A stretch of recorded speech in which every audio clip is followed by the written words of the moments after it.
అయితే నేను బ్రీఫ్ గా చెప్తాను. చెప్పిన తర్వాత మీరు ఏదైనా అడిగితే సమాధానం కూడా చెప్పాలి. చెప్తారు కదా? ఓకే. మొదటి సబ్జెక్ట్ వచ్చి మనకు వనరులు. వనరుల గురించి మనకు ఒక చిన్న కథ. మోనా, రాజు తమ ఇంటిని శుభ్రపరుస్తూ వాళ్ళ తల్లితో గడుపుతా ఉంటారు. అప్పుడు ఈ బట్టలు, పాత్రలు, ఆహార ధాన్యాలు, దువ్వెన్లు, తేనె సీసా, పుస్తకాలు చూడండి, వీటిలో ప్రతి ఒక్క దానికి ఉపయోగం ఉంటుంది అనింది. ఎవరు? మోనా చెప్పింది. అందుకే అవి ముఖ్యమైనవి, ఇవి అన్ని కూడా వనరులు అని ఎవరు చెప్పారు? అది అయిన తర్వాత వనరులు అంటే ఏంటి అని రాజు వాళ్ళ అమ్మని అడిగాడు. అడిగినప్పుడు వాళ్ళ అమ్మ చెప్పింది ఏం చెప్పిందంటే, మన అవసరాలు సంతృప్తి పరచడానికి ఉపయోగపడేది ఏదైనా సరే అది ఏమంటారు? వనరులు అంటారు. మీ చుట్టూ ఒకసారి పరిశీలిస్తే అనేక వనరులు మీరు గమనించవచ్చు. తాగేదానికి ఏం కావాలంటాం? తాగినప్పుడు దాహం వేసింది, ఏం చేస్తారు మీరు? వాటర్ తాగుతారు. తాగినప్పుడు దాన్ని ఏమంటారు? అదే సమయంలో మీ పాఠశాల అయిపోయింది, ఇంటికి పోవాలి, దేంట్లో పోతారు మీరు?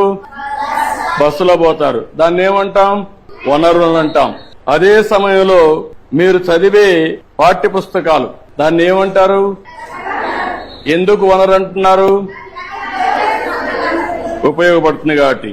మీ నాన్న ఇంటికి పోతానే మీకేదో తినిబండారం ఇస్తాడు, దాన్ని తాజా కూరగాయలతో కూడా తయారు చేస్తాడు, దాన్ని ఏమంటారు? వనరులు అంటారు. ఎందుకు? ఉపయోగపడుతుంది.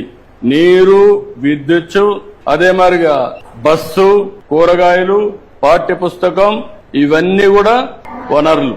ఇవన్నీ కూడా తయారు చేసినప్పుడు నేరుగా గాని వస్తువులతో తయారు చేస్తారు. అవునా కాదా అని అడుగుతున్నా మిమ్మల్ని.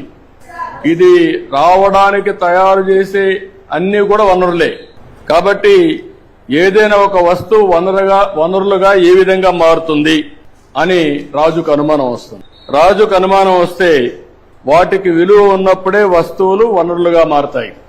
ఉపయోగం ఉన్నప్పుడే వనరులు అనుకుంటాం.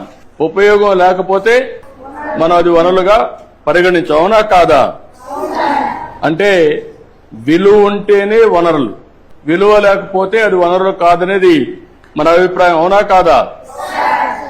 అంటే ఈ రోజు మనం గుర్తుపెట్టుకోవాల్సింది, విలువ అంటే వినియోగ అర్హత, ఉపయోగం ఉండాలి విలువ అంటే.